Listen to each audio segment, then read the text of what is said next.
Have you ever noticed how, over time, that certain spark in a relationship just fades? That primal fire that once compelled a man to act? How his gaze, once full of admiration and the desire to conquer, becomes calm, familiar, and sometimes completely vacant. The man who once would have moved mountains to impress you now lies on the couch, waiting for you to decide how to spend the evening, what to make for dinner, and where to go next in life. He's no longer the hunter, and you, perhaps without even realizing it, have become the one who brings the prey directly to his feet. This isn't your fault. It's a subtle psychological shift that happens in thousands of couples. But behind it lies something deeper than simple, everyday fatigue. Carl Jung, in his exploration of the unconscious, spoke of archetypes, ancient, innate images and energies that live within each of us. And one of the most powerful masculine archetypes is that of the hunter. This isn't about aggression. It's about purpose, about the thrill of the chase, about the drive for achievement, about energy directed outward. When this energy falls dormant in a man, he loses touch with a vital part of his essence. He becomes passive, apathetic, and loses his zest for life. And the saddest part, he stops seeing the woman as that guiding star, that ultimate prize worth fighting for. But what if I told you that this energy can be reawakened? Not through manipulation, not through nagging, not through hysterics, but through subtle psychological techniques that change not him, but you. Techniques that alter the very dynamic of your relationship, bringing back the air, the mystery, and a healthy distance. When a woman changes her energy, a man is forced to react. His inner hunter awakens because the prey is no longer easy and predictable. Today, I will share with you 7 psychological techniques based on deep-seated principles that will help you reawaken his primal instinct. Pay close attention to techniques 6 and 7. They won't just change his attitude toward you, they will change your attitude toward yourself. And therein lies the real magic. Are you ready to stop being convenient and start being desired? Then let's begin. Technique 1. The art of the vacuum. Think about it. How often do you initiate contact? You're the first to text "good morning," the first to call to see how his day is going, the first to suggest plans for the weekend. You, driven by the best of intentions, fill all the space, leaving no room for him to make a move. You fear silence because your ego perceives it as rejection. But in relationship psychology, silence isn't emptiness. It's a vacuum, yearning to be filled. Jung spoke of the balance between the masculine and feminine principles, animus and anima, in every soul and every couple. When a woman is overly proactive, constantly pursuing and initiating, she takes on the role of the animus, the active, assertive principle. In response, by a law of balance, the man's anima, the passive, receptive principle, is activated. Simply put, the more you push, the more he leans back. You become the hunter, and he becomes the prey. Prey that has no intention of running, because there's no need. The art of the vacuum is the conscious decision to step down from the role of the pursuer. This isn't the silent treatment or coldness. It's creating an energetic space that he will want to step into on his own. Stop being the one who's always online, always available, always ready with a solution. Take a step back. Don't text first. Don't call to check in. Let a day pass in silence. What will happen? At first, nothing. He might even feel a sense of relief. But then, on the 2nd or 3rd day, a question will arise in his mind. Where is she? Why is she silent? He will feel your absence. And this vacuum, this lack of your energy, will force his own animus to awaken. The instinct will ask, is everything okay? Is the prey getting away? And he will make a move. He will text. He will call. His energy, previously passive, will be directed toward you. This technique requires immense inner strength because you'll have to battle your own anxiety. Your shadow, the part of your personality that fears abandonment, will scream, text him, you're losing him, But you must realize what you're losing isn't him, but your addiction to his attention. Your value is not defined by the speed of his reply. By practicing the art of the vacuum, you are not manipulating. You are restoring the natural energetic balance. Your energy becomes not a battering ram that breaks down doors, but a magnetic field that attracts. You cease to be background noise and become a melody he wants to hear. And for a man to hear that melody, he has to step out of his comfort zone. He has to begin the hunt. Technique 2. The unfinished picture. The male mind strives for logic, for completion, for solving problems. It wants to understand, categorize, and put things on a shelf. When a woman, at the beginning of a relationship, reveals her entire self, shares all her stories, all her fears and dreams, she becomes a book he's already read. An interesting one, perhaps even a thrilling one, but finished. The mystery vanishes, and with it, the thrill of the explorer. Jung taught that projections are an integral part of attraction. We fall in love not just with the real person, but with the image our unconscious projects onto them. When a woman leaves blank spots in her image, she gives the man's imagination room to work. He begins to fill in the gaps, to fantasize, to idealize. He invests his own energy into her, and the more he invests, the more valuable she becomes to him. The unfinished picture technique is the art of not being completely understood. This isn't about lying or deceit. It's about the skill of rationing information and leaving a trail of mystery. When he asks how your day was, don't dump a minute-by-minute report on him. Smile and say, "It was unusual. Something happened that really made me think." Then change the subject. His mind will latch onto that unfinished thought. He'll circle back to it. Don't immediately tell him about all your talents, hobbies, and past relationships. Let him discover things about you gradually, as if finding pieces of a treasure map. Today he learns you're a great cook, and a month later, he finds out you write poetry or go skydiving. Each new fact about you should be a discovery, not an item on a checklist. Use the power of silence. Sometimes, in response to a question, you can simply offer a mysterious smile. That pause will be louder than any answer because it will create dozens of possibilities in his head. When you create this sense of incompletion, you challenge his intellect, his intuition. He can no longer just consume information about you. He is forced to obtain it, analyze it, piece it together. He starts thinking about you when you're not around. You occupy his mental space.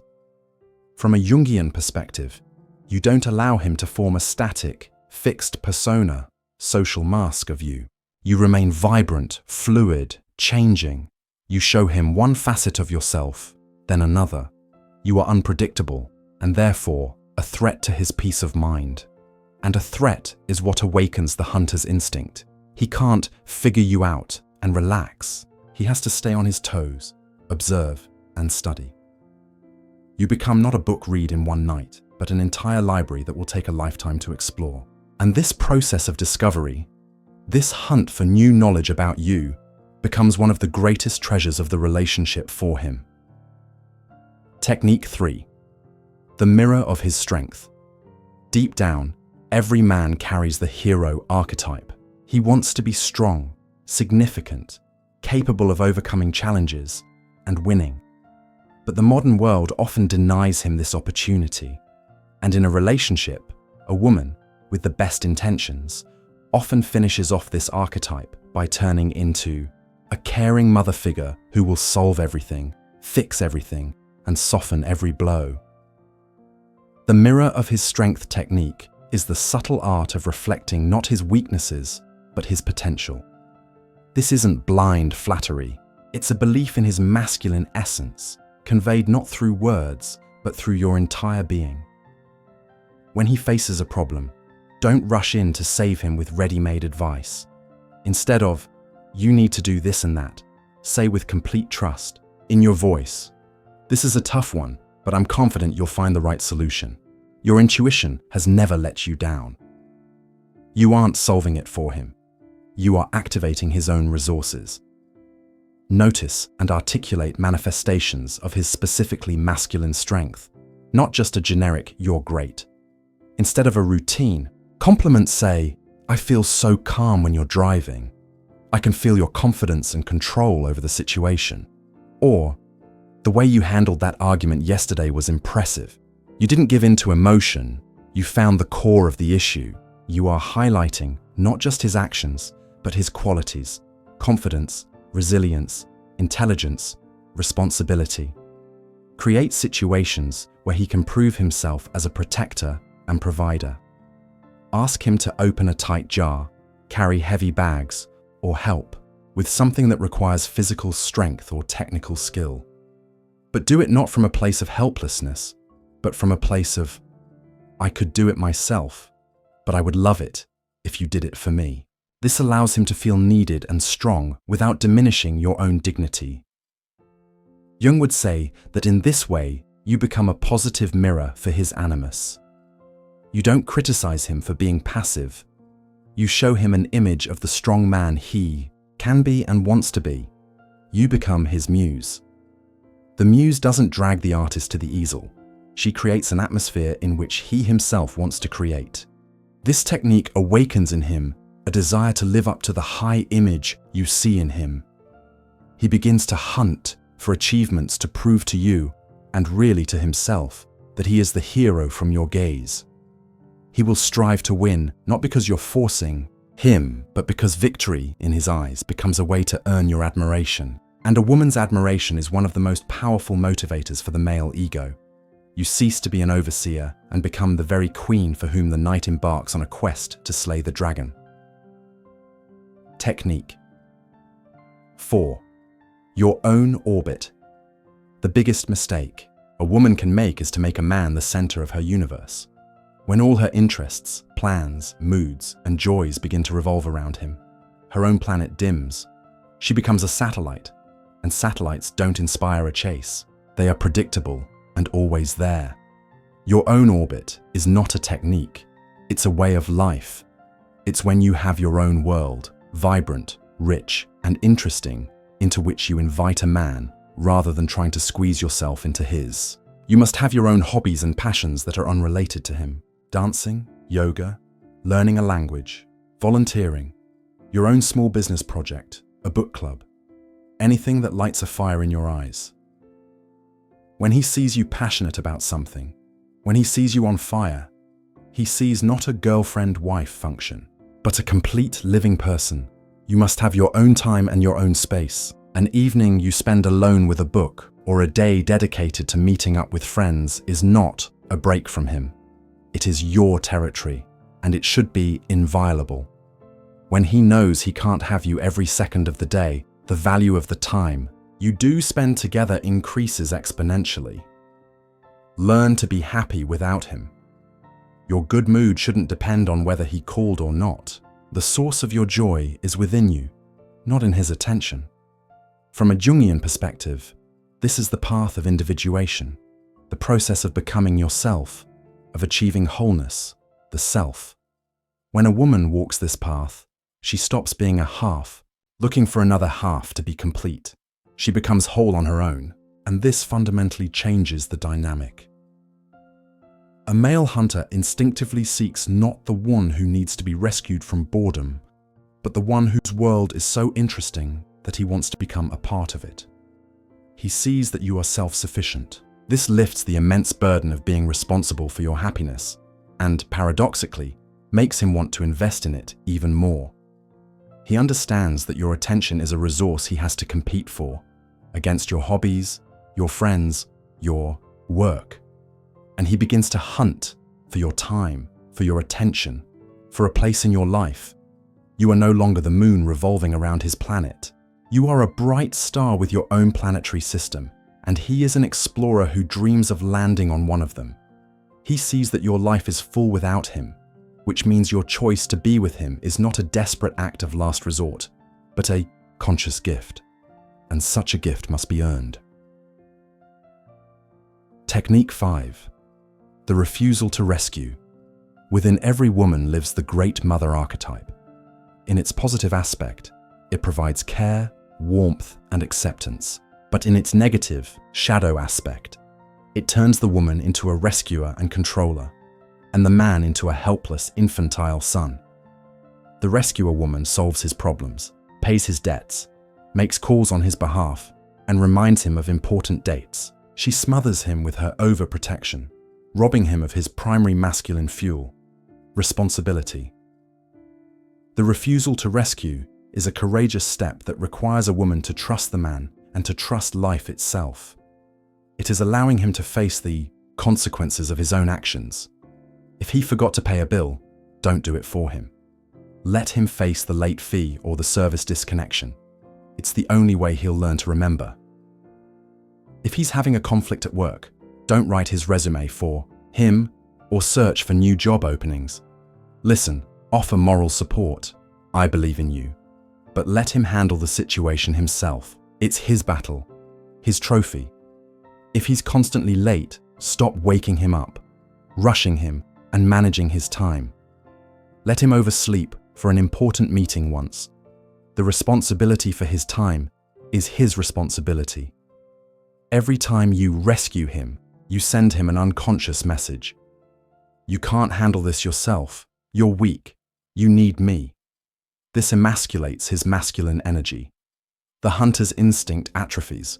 For why should he hunt if mum will always bring food to the cave? Jung would say that by rescuing a man, a woman is projecting her own shadow of helplessness onto him. Fearing to face her own anxieties, she tries to create a completely controlled, safe world around her, where her boy will always be under her watchful eye. By refusing to rescue him, you tell him the opposite. I believe in your strength. I know you can handle this. I respect you as an adult man, capable of taking responsibility for his own life. This might come as a shock to him. He may get angry, feel hurt, or accuse you of being callous. But this is merely the withdrawal of an addict. Once through it, he will feel not resentment, but respect for you, and more importantly, for himself. He will understand that he's with a woman, not a mommy. A woman who sees him as an equal partner. And to be worthy of such a woman, he'll have to get off the couch, pick up his spear, and go on a hunt. Not because you forced him, but because you've created conditions in which being passive is simply not an option. Technique 6. The shimmer effect habit is the ultimate killer of passion. When a man knows everything about you, how you'll dress, what you'll order at a restaurant, how you'll react to his joke, you become predictable.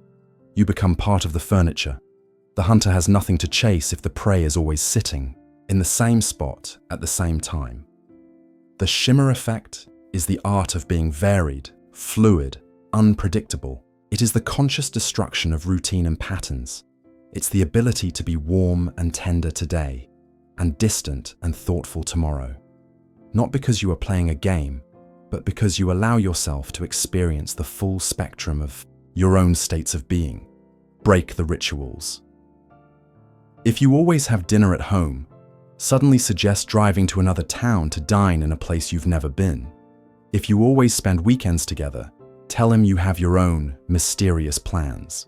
For this Saturday, change your look. Today you are an elegant lady in a dress. Tomorrow, a bold girl in jeans and sneakers. And the day after, a bohemian artist in a flowing tunic. Don't let him get used to any single image of you. Let him feel that every time he meets you, he never quite knows who he's going to get.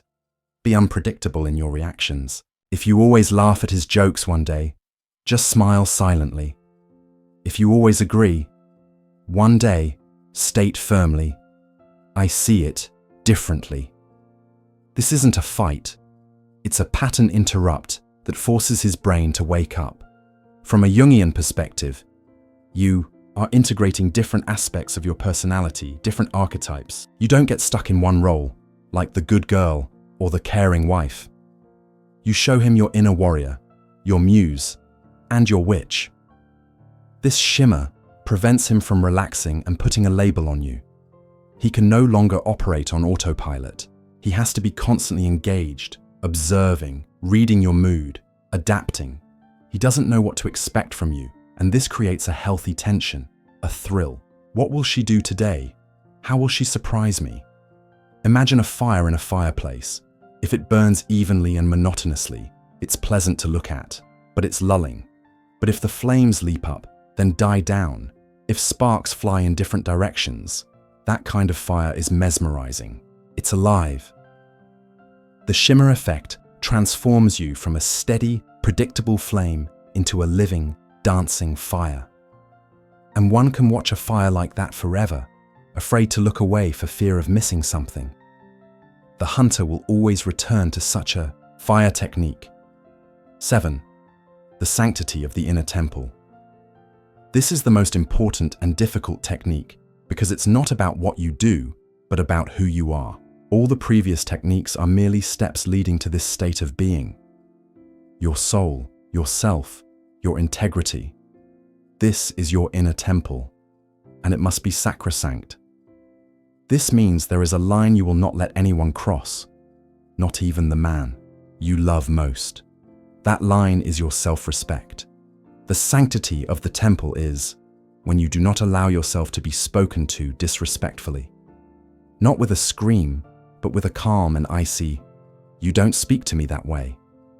And you leave the room. When you do not sacrifice your core values and dreams for the sake of being convenient for him. When your no means no, and it is not up for debate or persuasion. When you are prepared to walk away if a relationship is destroying you as a person, not just in words but in deed, and he feels it.